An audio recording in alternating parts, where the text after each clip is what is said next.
नहमदुहु व नुसल्ली अला रसूलिहिल करीम, अम्मा बाद। हजरत अक़दस मौलाना लतीफ़ुर रहमान साहब को उनकी बचपन से मैं जानता हूँ।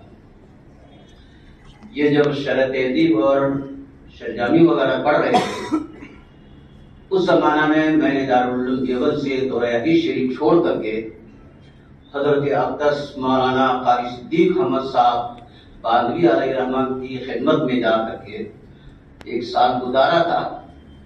तो इन लोगों के साथ मैं सबक में बैठता था और हजरत रहमतुल्लाह अलैह फजर के अजान से पहले से बैठते थे और फजर की नमाज से पहले दो किताबें इन हजरात को पढ़ाया है, शरजामी और शरजादी, पूरा साल। तो ये मौलाना लतीफ़ुर रहमान साहब तालिबे इल्मी के ज़माना में सबसे पहले इनकी तस्नीफ आई है शरत अदीब की शरह, और मंतिक फलसफा में इस कदर मुनासिबत इनको पैदा हो गई थी।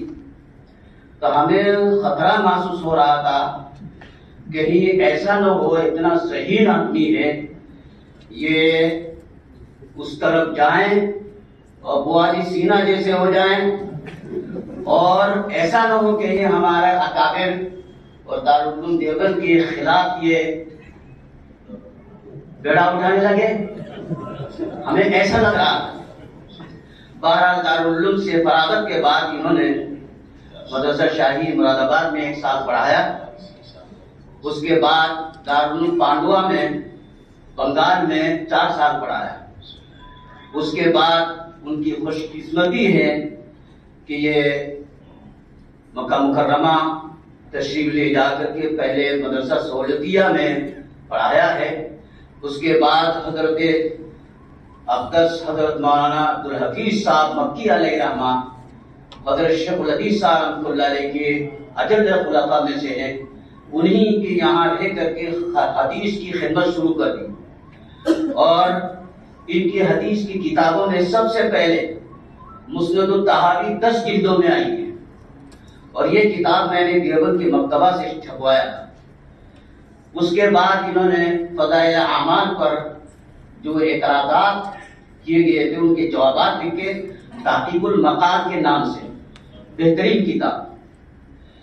फिर उसके बाद इन्होंने इमाम अबू हनीफा रहमतुल्लाह अलैह के मसानिद पर मेहनत करना शुरू कर दिया, और हुसूल की रिवायत से 1270 हदीसें और हारिसी की रिवायत से 1741 हदीसें, कुल 3011 हदीसें सनद के साथ मुस्नद इमाम अबू हनीफा के नाम से इन्होंने शाये किया 4 जिल्दों में।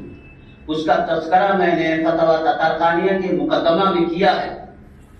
उसके बाद इन्होंने एक बड़ा काम किया है कि तहादी शरीफ के हर हदीस पर इन्होंने हुक्म लगाए, और 7000 हदीसों पर हुक्म लगाया है, और 10 जिल्दों में ये किताब भी शाये हो चुकी है। और अब उसके बाद इमाम अबू हनीफा रहमतुल्लाह अलैह के तमाम मरवियात को इन्होंने जमा करने की कोशिश की है। अब आज 20 जिल्दों में 10,613 हदीस हजरत इमाम अबू हनीफा रहमतुल्लाह अलैह की मसानिफ में से इन्होंने जमा किया है। इंतहाई खुशकिस्मती की बात है कि मंतिक और फलसफा की तरफ उनका ज़हन चल रहा था, और अल्लाह का फजल है कि आज हदीस के बड़े मुहद्दिस बन करके उभरे हैं, और अरब दुनिया में भी इनका नाम माशाअल्लाह मशहूर है। अल्लाह ताला से हम दुआ करते हैं कि अल्लाह ताला मौलाना के काम को शर्फ कबूलियत से मालामाल फरमाए। व आखिरु दावाना अल्हम्दुलिल्लाहि रब्बिल आलमीन।